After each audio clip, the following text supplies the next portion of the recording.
Hoy quiero profetizar que sobre ti vendrá bendición durante este mes. ¿Te suena popular aquella expresión? ¿Cuántas personas se levantan diciendo, yo te profetizo, Dios me mostró, yo sé que te va a suceder o vas a recibir algo? Sí, es muy popular. Aparecen cada vez nuevas predicciones, trayendo confusión a miles de personas. ¿Cómo reconocer un profeta verdadero? Ya que cientos se van a levantar en el tiempo diciendo haber recibido de parte de Dios una revelación. ¿Cómo poder entender este asunto a la luz de la Biblia? Bienvenido, está comenzando Biblia Fácil y qué bueno es tenerte a ti del otro lado de esta pantalla. Miles de kilómetros nos separan, mas hoy estamos aquí tan cerquita y lo que nos une es este libro, porque todos estamos en busca de la verdad y vamos a la fuente de la verdad, que es la Biblia. Quiero abrazarte y estoy orando para que el Espíritu Santo te siga abrazando todos los días y que a través de la palabra de Dios puedas encontrar consuelo, esperanza, fortaleza y vida eterna. Que Dios te bendiga. Gracias por estar allí. Bienvenidos amigos, estamos avanzando en nuestro estudio. Hoy estamos listos para una jornada más y cada vez nuestros temas se vuelven más actuales, más interesantes en el sentido del contexto en el cual estamos viviendo y donde cuán difícil es poder hacer la diferencia entre la verdad y el error si es que uno no está sumergido netamente en la verdad. Aquella línea se pierde ante nuestra vista cuando separamos nuestros ojos de la Biblia. ¿Cuál es el antídoto para la mentira? No es enfocarse en la mentira, sino enfocarse en la verdad. Aquel que conoce bien la verdad puede rápido identificar aquello que es mentira. Hoy vamos a hablar sobre un tema súper importante que tiene que ver con profecía. Ya dijimos que la Biblia fue traída por los profetas. La pregunta es, ¿existen profetas modernos? Buena pregunta. Antes quiero conversar, durante los capítulos anteriores ya conversamos, me parece, con los demás, con Rebeca, con Antonio, con Catherine, Francesco y Valeria. Ya hablamos. Ahora quiero hablar con José Luis Cachi Mamani. Él es el único participante que nos falta. ¿Cómo estás, José Luis? Bien, pastor. Primeramente agradeciendo a Dios por recibir la invitación y estar en su programa. Qué bueno, José Luis. José Luis, tú representas Bolivia. Sí. ¿De qué parte de Bolivia exactamente? Yo soy de La Paz. Ah, La Paz, Bolivia. Qué lindo, porque de ahí tenemos tantas historias, tantas personas que sintonizan nuestros programas a través de la radio y también a través de la TV. ¿Tú estás aquí con la familia o viniste solo a Brasil? Yo sí, estoy con mi familia aquí. ¿Con toda tu familia? ¿Cuántos hermanos son ustedes? En sí, nosotros somos 9 hermanos, más uno que falleció. Ah, entiendo. Sí. Fueron 10 entonces. Sí. Ahora son 9. Sí. Bueno, gracias por participar de este programa, José Luis. Estamos llegando ya a la recta final, más gracias por estar aquí con nosotros. Gracias, pastor. Que Dios te bendiga. Y bueno, Dios también te bendiga a ti. No sé en qué país estás, más qué bueno es poder tenerte. Hoy vamos a hablar sobre profecía. Para hablar acerca de profetas, quiero ofrecerte un curso bíblico. Este curso bíblico es llamado En Busca de la Verdad. Y durante toda esta temporada, nosotros estuvimos estudiando diversos temas. Y aquí tú puedes profundizar a través de este estudio con los textos bíblicos sobre los temas que ya fueron tratados. Entonces, puedes solicitarlo a través del WhatsApp más 5512 9810 1460 o también puedes ingresar a nuestro sitio web estudielabiblia.com. Te recuerdo que es totalmente gratis y puedes solicitarlo ahora mismo. Muy bien, estamos listos para abrir la Biblia y antes abrimos nuestro corazón a Dios, hablando con Él a través de la oración. Querido Dios, nuestra mente está dispuesta para escuchar tu palabra. Ayúdanos para poder identificar qué es lo verdadero en medio de tanta falsedad. Que tu Santo Espíritu nos pueda conducir por el camino de tu palabra para que tu luz pueda iluminar nuestra vida. Tu Santo Espíritu sea nuestro Maestro, en el nombre de Jesús. Amén. Nuestro tema de hoy es el don profético. ¿Saben qué es curioso? Que al ser humano siempre le intriga el futuro. Si nosotros supiésemos el futuro, o si es que alguien nos dijera el futuro, no importa la fortuna que podríamos pagar, si nos dice qué es lo que exactamente va a suceder, nos interesaría. Satanás ha levantado muchos caminos para poder mostrar el futuro. El espiritismo hoy se está abriendo, o los hogares y las vidas, los corazones están abriendo de par en par para abrazar el espiritismo, porque justamente el espiritismo responde a una de las necesidades que tiene el ser humano de querer conocer. Y dentro de esto encontramos varias prácticas. La práctica más común, ¿qué cosa es? El horóscopo, la práctica más común. Y hay gente que no sale de casa a menos que no vea su signo. Hay gente que está determinado a vivir la vida de acuerdo al movimiento de las estrellas o de las constelaciones o de su signo. Como si las estrellas definieran, tú ya no tienes capacidad de decidir. Por eso es que hay gente que escucha qué color tiene que vestir, qué número tiene que hablar, a dónde tiene que ir, realizar un negocio o no. Todo va a depender de lo que el horóscopo le diga. Lo curioso es que el horóscopo, aún siendo bajo el mismo signo, va a depender de quién lo diga. Hay diferentes predicciones. Y eso me muestra lo engañoso y lo peligroso que es. ¿Puede ser que en algún momento lo que dice tu signo se realice? Sí. Y te voy a explicar por qué. Porque una de las maneras como Satanás puede capturar tu mente y tu atención y puede esclavizarte en algo es haciendo milagros. Existen cosas inexplicables en la vida, donde en base a tu creencia hay cosas que pueden ocurrir. Hablemos de supersticiones, por ejemplo. La gente que cree que cuando se le cruza un gato negro, el día le va mal, le va mal. La gente que tiene miedo al domingo 7 o al viernes 13, pues produce cosas. Y no porque Dios lo permite. Satanás, que también puede crear ciertas circunstancias para afianzar tu fe en el gato y no en Dios, va a hacer que suceda. Para afianzar tu fe en tu signo y no en Dios, va a hacer que suceda. El problema es que Satanás quiere desviar tu fe de Dios para que creas en objetos, en estrellas, en la creación, menos en el Creador. Pero también se han levantado profetas.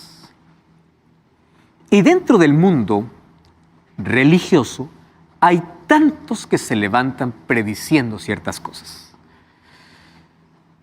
Cuando era muchacho, yo era muy curioso.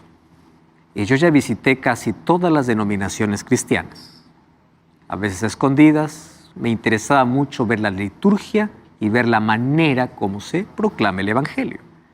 No voy a mencionar nombre de iglesias, pero ya entré a casi todas, incluso no cristianas. Ya participé de sinagoga judía, ya participé de diversos cultos, porque quería ver la manera como se expone la palabra de Dios. Fui a unas iglesias donde solamente fui asustado, no se abrió la Biblia, solamente fue show o griterío. Fui a iglesias donde solamente la adoración se basaba en otras cosas y la palabra tenía un lugar muy pequeño. En fin, no voy a hablar de ese asunto, pero resulta que en una de esas iglesias encontré que habían profetas y se levantaba cada cierto tiempo y comenzaba a profetizar. Y me llamó tanto la atención porque dentro de sus profecías siempre habían generalidades. ¿Qué cosas generalidades? Uno se levanta y dice, Dios me ha mostrado para decirte que durante esta semana tú vas a recibir tal cosa. Pero no le dicen qué, solamente le dice bendición. Vamos a imaginar que alguien se levanta y me dice, Dios me ha mostrado que esta semana Dios te va a bendecir. ¿En qué? No sé, pero te va a bendecir. Si el fin de semana vengo y digo, Dios me bendijo, el otro va a decir, yo te profeticé. Miren lo que sucede. No me profetizó nada. Lo que hizo es decir generalidades. Dios te va a bendecir, Dios te va a acompañar, vas a tener esto, vas a tener lo otro. Dios me ha revelado cuál va a ser el sexo de tu bebé. Yo me pregunto siempre, ¿será que Dios eso es lo que revela? Yo no estoy minimizando las cosas, pero cuando Dios quiere revelar, Él revela asuntos de salvación. Dios me ha revelado que tienes que cambiar de carro. No estoy minimizando el asunto, pero Dios no va a revelar un asunto así. Dios me ha revelado que esto... No, la mayor revelación ya tenemos en la Biblia. Entonces, cuando aparece una nueva revelación, tenemos que evaluar si realmente viene de Dios. Porque hay muchos que se levantan autoproclamándose profetas y diciendo que recibieron de parte de Dios. Cuando hablamos de profecía, en sí lo que estamos hablando es del don profético. ¿Y qué cosa es el don profético? Es un don que Dios da a quien Él quiere, como Él quiere y cuando Él quiere. Nadie busca ser profeta. Dios levanta profetas. Y Dios levantó desde un agricultor a un rey, un letrado a un ignorante. Dios levanta a quien Él quiere. No necesitas tener título, ni posición, ni nombre, ni riqueza. Levanta a quien Él quiere. Nosotros tenemos la Biblia por los profetas. ¿Y quién es un profeta? Profeta es un portavoz de Dios. Y es un portavoz de Dios que Él levanta en un momento específico para una tarea específica. Y cuando hablamos de profetas, hablemos de profetas canónicos y profetas no canónicos. ¿Quién es un profeta canónico? Aquel que aquello que escribió se incluyó dentro del canon. Y por estar dentro del canon, está en la Biblia. Pero existieron otros profetas verdaderos no canónicos. Ustedes saben que la Biblia habla que el primer profeta de la Biblia se llamó Enoc, pero no tenemos ningún libro de Enoc. El libro de Josué habla del profeta Jazer, pero no tenemos un libro de Jazer. La Biblia habla del profeta Natán, aquel que fue a David, pero no tenemos un libro de Natán. ¿Por qué Dios no permitió? Pues porque sus revelaciones justamente era para su tiempo. No era para poder traer un mensaje a futuro. Hay tantas cosas escritas en la Biblia que aparentemente decimos, ¿esto qué tiene que ver conmigo? Solamente fue para el pasado, pero es que de allí se extraen lecciones para el presente. Entonces, hay cosas que Dios no permitió, aun cuando eran profetas que levantó, no permitió que sus libros estén en el canon. Entonces hay profetas canónicos y no canónicos. Existe. Dios levantó siempre para cada situación y para cada circunstancia de la vida un profeta, que es el portavoz de Dios. Ahora, el llamado para ser profeta no era un llamado fácil. Ser profeta era aceptar el llamado más difícil de todos. Ustedes saben que un día Dios le pidió a Jeremías que camine con un yugo sobre el cuello. Y cuando la gente le pregunte, ¿por qué caminas con un yugo? Le dirás, así subyugaré. O sea, imagínate, un profeta estaba expuesto a hacer el ridículo de la gente, a que la gente se burlase, a que la gente lo ignorara, a que la gente lo confrontara, a que la gente lo rechazara. No era un llamado fácil. Un día le dice al profeta Isaías, quiero que camines descalzo por 3 años. ¿Qué es eso? Era profeta. Los profetas eran personas simples, sencillas, pero también ellos eran humanos, no eran diferentes. Tenemos profetas miedosos, tenemos profetas débiles, tenemos un profeta que se deprimió, Elías. Comenzó a huir por la sentencia de una mujer llamada Jezabel y él dice que quería morir, se sentó debajo de un árbol y dijo, Señor, quítame la vida. Y Dios comenzó a trabajar con él, ahí en su soledad, en su desierto, y lo restauró. Hubo un profeta desobediente, Jonás. Dios le dice, anda para Nínive, él va, pero para Tarsis. O sea, los profetas eran seres humanos, con sus debilidades, pero Dios los levantaba. Y a través de los profetas Dios tenía un mensaje especial. Pero ser llamado profeta no era una tarea difícil. Y cuando hablamos de profetas, hablamos que habían tanto profetas varones como profetisas. Habían también mujeres. Hoy vamos a ver esto. Ahora, ¿para qué Dios levantaba un profeta? El propósito era para orientar, instruir, fortalecer, animar y consolar. Esa era la razón por la cual Dios levantaba profetas. Orientar, instruir, fortalecer, animar y consolar. En la Biblia encontramos profetisas en el Antiguo Testamento. Vamos al libro de Jueces. Miren lo que dice el libro de Jueces, capítulo 4. Allí vamos a encontrar en el versículo 4 una profetisa en el Antiguo Testamento.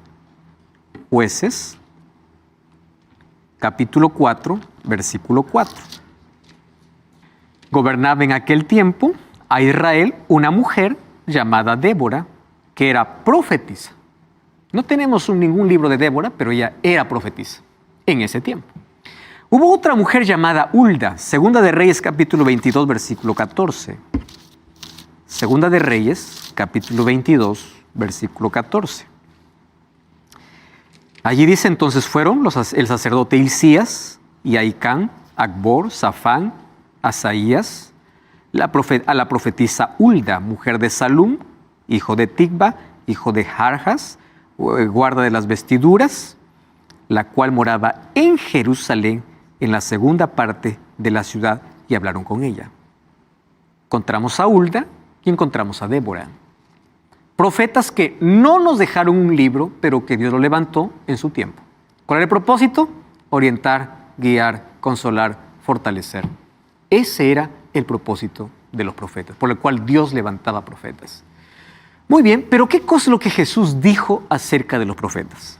Mateo capítulo 7, versículo 15, Jesús da una advertencia y dice así: guardaos de los falsos profetas, porque vienen a vosotros con vestidos de ovejas, pero por dentro son lobos rapaces. Interesante, ¿no? Ahora fíjense, para que exista falso, primero tiene que haber ¿qué cosa? El verdadero. No existe falso si no hay verdadero. Entonces Jesús dice, cuando dice guardaos de los falsos profetas, significa que sí hay verdaderos profetas. No existe el falso sin verdadero. El verdadero tiene que existir primero, después aparece el falso. Guardaos de los falsos profetas. Esa es la advertencia de Jesús. ¿Y qué dice el profeta Joel sobre los días finales de la historia? Joel capítulo 2, versículo 28 hasta el versículo 31 dice así: y después de esto derramaré mi espíritu sobre toda carne, profetizarán vuestros hijos y vuestras hijas, vuestros ancianos soñarán sueños, vuestros jóvenes verán visiones. Y también sobre los siervos y sobre las siervas derramaré mi espíritu en aquellos días. Y presten atención, porque este es el asunto por el cual nosotros creemos que aún Dios levanta profetas en el tiempo del fin. Allí dice que el sol se convertirá en tinieblas, la luna en sangre, antes que venga el día grande espantoso de Jehová. Presten atención acá. El espíritu, el don profético vendrá sobre vuestros hijos y vuestras hijas, sobre los jóvenes. Habrá gente que tendrá visiones antes que venga el grande día. Pero antes que venga el grande día, el sol se convertirá en tinieblas y la luna en sangre. Estas señales nos indican el tiempo del fin. ¿Cuál es la evidencia que me da ese texto? Que en el tiempo del fin, cuando aparezcan señales astronómicas, aparecería un profeta moderno. Dios levantaría profetas o personas con el don profético. ¿Y cuándo se cumplió eso? Nosotros tenemos que aprender a hacer la diferencia de señales de fenómenos naturales. ¿Correcto? A mí me preocupa mucho porque incluso dentro del mundo cristiano existe tanta falsa alarma sobre ciertos asuntos. Por ejemplo, hay un eclipse, que allí los astrónomos dicen, ¿no? Va a haber un eclipse. Ahí aparece el cristiano diciendo, el sol se convertirá en tiniebla, la luna en sangre. De eso no se trata. Nosotros tenemos que aprender a diferenciar señal de fenómeno natural. ¿Cuál es la diferencia? Los fenómenos naturales son predecibles. Las señales son inexplicables. ¿Correcto? Entonces, cuando alguien me dice va a haber un eclipse, hoy la luna va a aparecer roja, es un fenómeno natural. ¿Qué cosa es una señal? Es algo que la ciencia no tiene explicación. ¿Y ustedes saben que esas señales ya fueron cumplidas? Porque no solamente el profeta Joel lo habla, Jesús lo habló en Mateo capítulo 24. El sol se oscurecerá, la luna no dará su resplandor, estrellas caerán del cielo. En Apocalipsis capítulo 6, en la aparición del sexto sello, allí dice que nuevamente las estrellas caerán, el sol se oscurecerá, la luna no dará su resplandor. Entonces la preocupación es, a cada fenómeno natural la gente está buscando textos bíblicos. Eso no debe ser así. ¿Por qué razón? Estas señales ya se cumplieron. Número 2. ¿Puede haber alguna de esas señales que se repita? Puede. Pero cuando aparezca será inesperada, sin explicación. Les voy a contar rapidito cuándo ocurrieron estas cosas. Cuando nosotros vamos a los libros de historia, vamos a encontrar que la ciencia no puede explicar un día de la historia. Lo que ocurrió el 19 de mayo del año de 1780. Ustedes pueden buscar en Google. ¿Qué ocurrió el 19 de mayo de 1970? En ese día hubo tinieblas sobre la tierra inexplicables. 1780. Inexplicables. ¿Saben qué sucedió? Era un día normal, común. El sol salió temprano y allí los que narran la historia dicen las gallinas bajaron de sus gallineros, el campesino fue al trabajo, pero eso de las 9, 10 de la mañana vino un viento helado y pareciera que en el cielo se cubrió como un manto que cada vez se iba oscureciendo. No era un eclipse, era un manto negro. A las 10 de la mañana todos tuvieron que dejar sus actividades y volver. Los animales estaban enloquecidos. Las gallinas subieron a sus gallineros, los campesinos volvieron de su trabajo a la casa y dentro del Senado, del Congreso, donde estaban discutiendo reuniones importantes, dice que llegó el momento de que ni las velas podían alumbrar. Y si tú colocabas una hoja a 3 centímetros de tu vista, no lo podías ver. Esa es una oscuridad densa que causaba terror. 19 de mayo de 1780. Cuando pasa el día 19 de mayo de 1780, en la misma noche, la luna apareció literalmente bañada en sangre. Roja viva. Profecías cumplidas. ¿Qué sucedió el 13 de noviembre de 1833? Otra fecha inexplicable. Una lluvia de meteoritos cayeron en Nueva Inglaterra. Más o menos, haciendo un cálculo, dice que más de 3 millones de meteoritos cayeron. El cielo quedó totalmente iluminado. Ese día quedó registrado para la historia como día de juicio. La gente gritaba, y gritaba de miedo, porque pensaba que el fin había llegado. Ese día se le llama también el día de la restitución. Dice que los ladrones que habían robado iban a devolver las cosas a quienes robaron. Porque aquel fenómeno no era predecible, era inexplicable. 13 de noviembre de 1833. Y cuando la Biblia habla de un gran terremoto anunciando el tiempo del fin, tuvo su cumplimiento 1 de noviembre de 1755. ¿Dónde ocurrió eso? En Portugal. El mayor terremoto de la historia. Todos los terremotos, bueno, obviamente tienen su explicación, ¿no? Las placas tectónicas y todo. Mas ese día, cuando ocurrió el terremoto, la tierra se abrió y humo salía de la tierra. Entonces, tenemos que aprender a diferenciar las señales de los fenómenos naturales. ¿Qué cosa dice el profeta Joel? El profeta Joel dice así: antes que venga ese día, o sea, anunciando el tiempo del fin, marcando el tiempo del fin. Nosotros estamos viviendo en el tiempo del fin. Según la profecía de los 7 sellos, de las 7 trompetas, según el libro de Apocalipsis, de las 7 iglesias, nosotros estamos en el periodo final. Pero ¿qué cosa marcó el tiempo del fin? El tiempo del fin marcó el fin de la era de oscuridad de 1260 años de persecución, que fue la Edad Media. A partir de allí comienza el tiempo que se llama el tiempo del fin, con señales astronómicas. Y allí dice, antes de eso, yo levantaré, ¿qué cosa? Profetas. ¿Y ustedes saben que el diablo es tan astuto?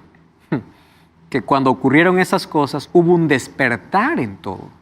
¿Qué está pasando? ¿Qué está sucediendo? Esto y lo otro. Un despertar en la búsqueda de las profecías, de conocer qué cosa está sucediendo.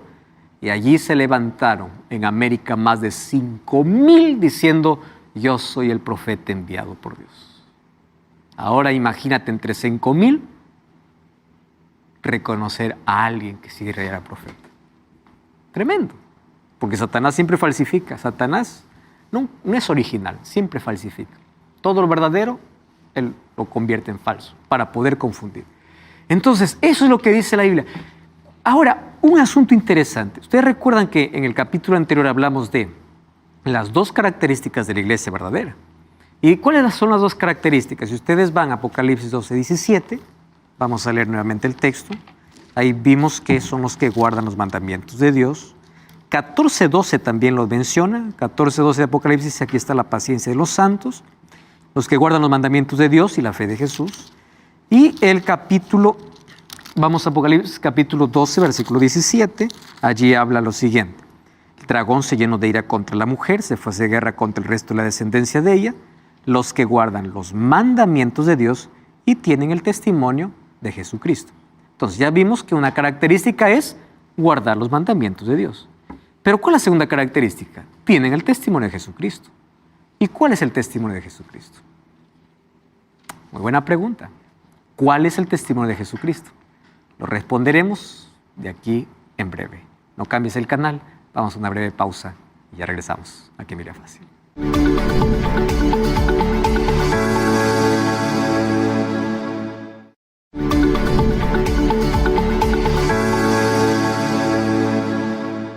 Estamos hablando acerca del don profético.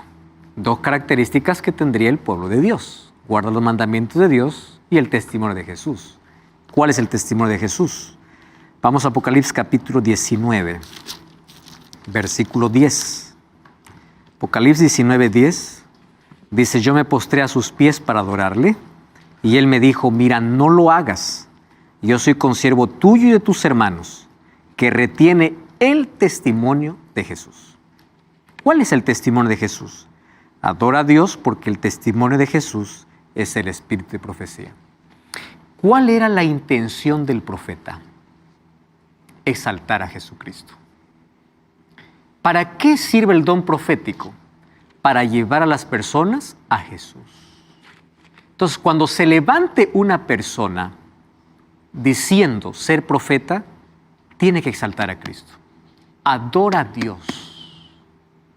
Pero aquí me da una segunda característica, que el don profético existiría. Y el libro de Joel dice, antes que llegue ese tiempo del fin, cuando la luna se haga sangre, cuando el sol se oscurezca, habrá profeta. Y nosotros creemos y consideramos, pero no así nada más, sino por las evidencias, de que Dios sí levantó un profeta, y ese profeta, dentro de, entre tantos que se autoproclamaban, se llamaba Helen Gold Harmon. Un nombre que no es conocido porque nadie le conoce como Gold Harmon. Su nombre es más conocida como White. ¿Por qué? Porque fue casada con Jaime White un 30 de agosto de 1846. Fue madre de 4 hijos, de los cuales solamente 2 vivieron. Uno murió al nacer, el otro en la adolescencia. Solo Willie y Edson fueron los que vivieron. Entonces ahí viene el asunto interesante, porque hay tantas personas, cuando tú vas a investigar este nombre, y tantas personas diciendo por lo menos 3 grandes mentiras sobre Elena de White y la relación con la iglesia adventista. Primera mentira. Algunos piensan que Elena de White es la fundadora de la iglesia adventista. No lo es. Necesitas ir a las raíces y ver que ella no es la fundadora. Otros piensan que nosotros creemos más a Elena de White que a la Biblia. Si tú has acompañado esta serie, yo hasta aquí no toqué en ningún momento a Elena de White. ¿Por qué razón? Porque nuestras creencias no están basadas en Elena de White. Nuestras creencias están basadas en la Biblia. Y otros piensan, Elena de White es como la diosa, la adoran. En ningún momento. Es más, no la veneramos, no la adoramos.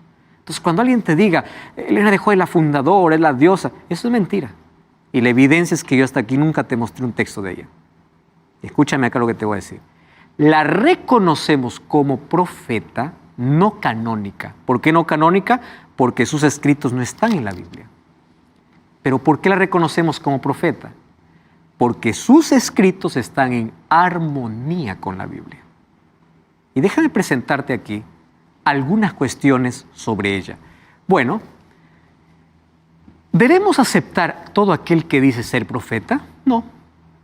1 Juan 4:1. Amados, no creáis a todo espíritu, sino probad los espíritus si son de Dios, porque muchos falsos profetas han salido al mundo. ¿A qué me lleva la Biblia? Probar. Entonces, cuando alguien se levante y diga, yo recibí de Dios alguna orientación para ustedes, yo no tengo el deber de creer, pero sí tengo el deber de probar. Las pruebas son las mejores evidencias. Jesús ya me dijo que muchos falsos profetas se levantarían. Entonces vamos a someter a prueba. ¿Cómo probar a un profeta moderno? Hay muchas maneras, pero hoy vamos a colocar 4 principios para probar un profeta. Primer principio. 1. Sus enseñanzas. ¿Qué dice la Biblia acerca de los profetas? Vamos a Isaías capítulo 8. Isaías capítulo 8, versículo 20. Justo está hablando acerca de profecía. Miren acá. Vamos a ver a partir del versículo 19. Si os dijeren, preguntad a los encantadores y adivinos que susurran hablando, responded, ¿no consultará el pueblo a su Dios? ¿Consultará a los muertos por los vivos? Versículo 20. A la ley y al testimonio. Si no dijeren conforme a esto, es porque no les ha amanecido. ¿Qué significa la palabra no les ha amanecido? Dios no se ha revelado. ¿Cuál es la manera de identificar a alguien cuando se revela o no? Si no dijeren conforme a esto. ¿A esto qué? A la ley y al testimonio. ¿Qué cosa es la ley? Palabra. ¿Qué es el testimonio? Lo que los otros profetas ya mencionaban. Entonces, cuando alguien se levanta diciendo así, yo tengo nueva luz. A ver, quiero escuchar tu nueva luz. Dios me ha mostrado que mi abuelo desde el cielo me está bendiciendo. Y eres mentiroso, porque la Biblia dice que cuando uno muere no va al cielo, va a la sepultura. Fácil. Si es que alguien se levanta simplemente contradiciendo una sola verdad de la Biblia, a la ley y al testimonio, no le ha amanecido.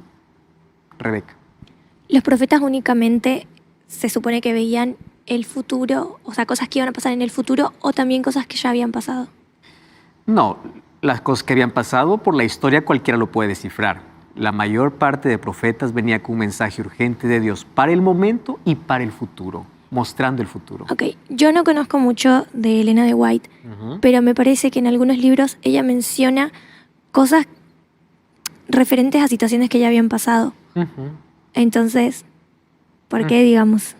Claro, vivencia, experiencia, cosas que ella vivió y cosas que Dios le mostró. Gran parte de sus libros obviamente muestra revelaciones. Cuando se habla acerca de, cuando ella habla sobre asuntos de la creación, asuntos de lo que ya quedaron en el pasado y no está revelado en la Biblia, ella no está colocando una nueva luz. Ella apenas está colocando el texto bíblico como base y brindando detalles por revelación de Dios. ¿Correcto? Entonces, fíjense, cuando un profeta se levanta, tiene que enseñar en armonía con toda la Biblia. Deuteronomio capítulo 13, versículo 1 al 4, habla y dice, si algún profeta habla sobre el futuro y no se cumple, es mentiroso. O sea, un profeta tiene que hablar la verdad y la verdad conforme a la Biblia. Se levantaron muchos profetas hablando sobre el alma, hablando sobre que el domingo es el día del Señor, cuando no está en la Biblia, hablando sobre poligamia, tantos otros profetas. Fácil, uno puede descartar por el primero. Vamos a someter la prueba. Ella escribió cerca de 25 millones de palabras escritas en más de 100,000 páginas manuscritas, todas en armonía con la Biblia. Solo que esto yo no debo decirlo, esto tienen que leerlo. El desafío es buscar para ver si realmente contradice o realmente armoniza. Y ese es el desafío, ¿verdad? Miren, 100,000 páginas escritas y ella apenas tuvo 3er grado de primaria. Y ella habló de ciencia, de salud, de astronomía, de teología, con 3er grado de primaria. Eso fue suficiente. Número 2, su vida. ¿Qué dice Mateo 7, 15 al 20? O 7, 15 y 20. Por sus frutos los conoceréis. Y Jesús está hablando en el mismo contexto de profetas. Ustedes leen Mateo capítulo 7, versículo 15 y el versículo 20. Obviamente Jesús está hablando en el contexto de profetas. Allí dice, guardaos de los falsos profetas que vienen a vosotros con vestidos de ovejas, pero por dentro son lobos rapaces. ¿Qué dice el versículo 20? Por sus frutos los conoceréis. ¿Cuál es la evidencia de un profeta verdadero? Su vida. Si su vida está en armonía con lo que dice la Biblia, su vida muestra obediencia a la palabra de Dios, a la ley de Dios, hay coherencia, por sus frutos los conoceréis. En primer lugar, lo que dice no es una nueva luz que contradice a la palabra de Dios. Un profeta siempre se levanta para llevar al pueblo a la palabra de Dios, para exaltar a Jesucristo, no para exaltarse él, no para mostrar cosas que contradicen la Biblia. Número 2, su vida es un ejemplo. ¿Y qué cosa puede pasar aquí en la evaluación?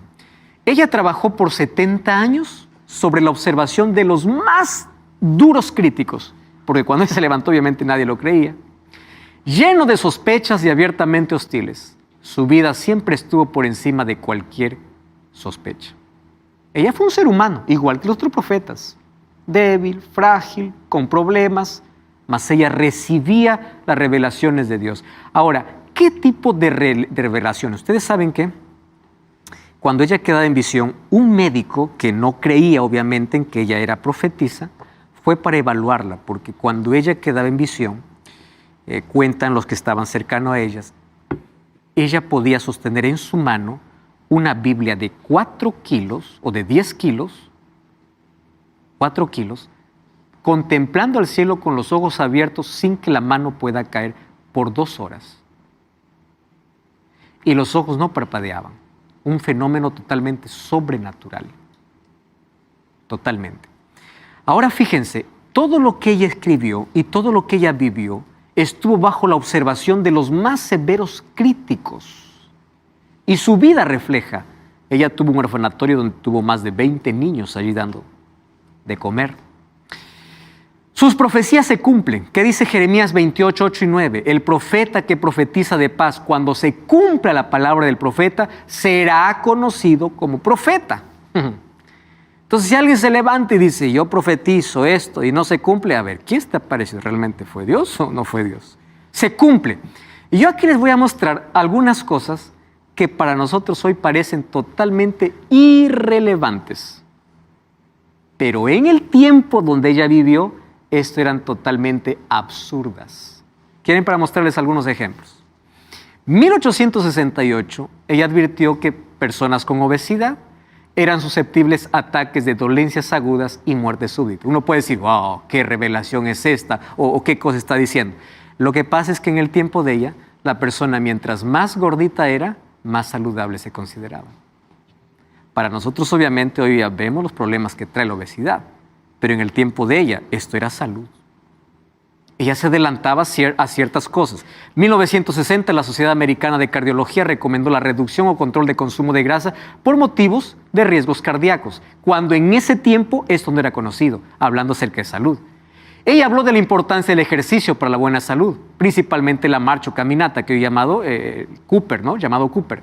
Y esto apenas la ciencia médica pudo descubrir o pudo recomendar en 1960, cuando ella ya hablaba desde 1872.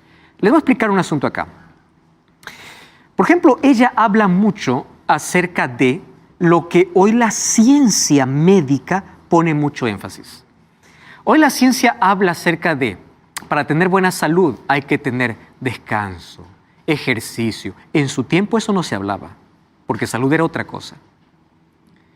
Hoy la ciencia habla de eso, pero ella hablaba desde hace tantos años atrás. Al hablar de educación, ella habla de la formación del carácter y de los niños, de la importancia de la presencia de los padres los 7 primeros años de edad. Lo que hoy ya la psicología y aquellos que estudian salud mental lo confirman. Cuando se habla de diferentes aspectos de la vida, ella siempre se adelantó. ¿Por qué?